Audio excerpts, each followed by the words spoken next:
বিরোধী দলের একদিন, আমাদের যেই দিন গেছে, আমাদের একদিন আর সাধারণ একজন মানুষের এক যুগ সমান। আজকে সকালে বাসা থেকে বের হওয়ার পরে সন্ধ্যায় বাসায় ফিরতে পারবো কিনা সেটা আমাদের শিওর ছিল না। ৭১-এর সময় যারা মুক্তিযুদ্ধকে অস্বীকার করেছে, এখন পর্যন্ত অস্বীকার করে আসছে, এই শক্তিটা কখনোই বাংলাদেশের ভালো হোক এটা চায় না।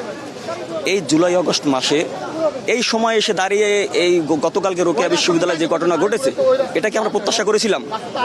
এই অর্জনের মাসে, অর্জনের সময় এসে, অর্জনের একবার শেষ ধাপে এসে আজকে আমরা যেখানে ব্লকেড কর্মসূচি, আজকে যে কর্মসূচি ঘোষণা হয়েছিল, গণতন্ত্র পুনরুদ্ধারের লাস্ট কর্মসূচি ঘোষণা হয়েছিল এই দিন, আজকের এই দিনে ৩ তারিখে শহীদ মিনার থেকে আমরা যে কর্মসূচি পেয়েছি, সেই কর্মসূচি আজকে সেই ৪ তারিখে এসে একদিন এগিয়ে এনে ৫ তারিখে করা হয়েছিল।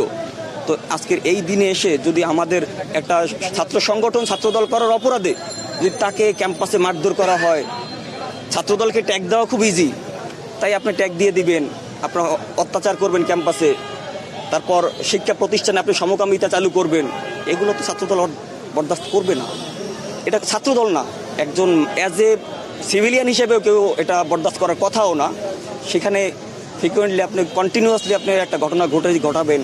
আজকে ওইখানে আরেকদিন শাস্ত্রে বিভিন্ন শিক্ষা প্রতিষ্ঠানে ছাত্র শিবিরের সভাপতি, কেন্দ্রীয় সভাপতি বক্তব্য দিয়ে বলে আপনারা এটা করবেন না, তাহলে আপনাদেরকে কোথাও থাকতে দেওয়া হবে না।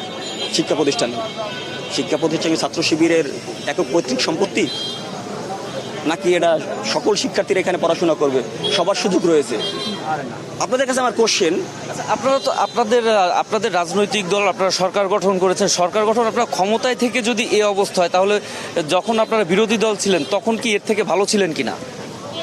এই যে কথাটা বললেন যে বিরোধী দলের থেকে ভালো ছিলাম কিনা, বিরোধী দলের একটা দিন যদি আমাদের অবস্থায় আপনি থেকে দেখতেন বা উপভোগ করতেন, তাহলে এই কোশ্চেনটা হয়তো আপনি আমার কাছে করতেন না। আমি এভাবে বলি, আমার কথাটা একটু অ্যালাউ করেন।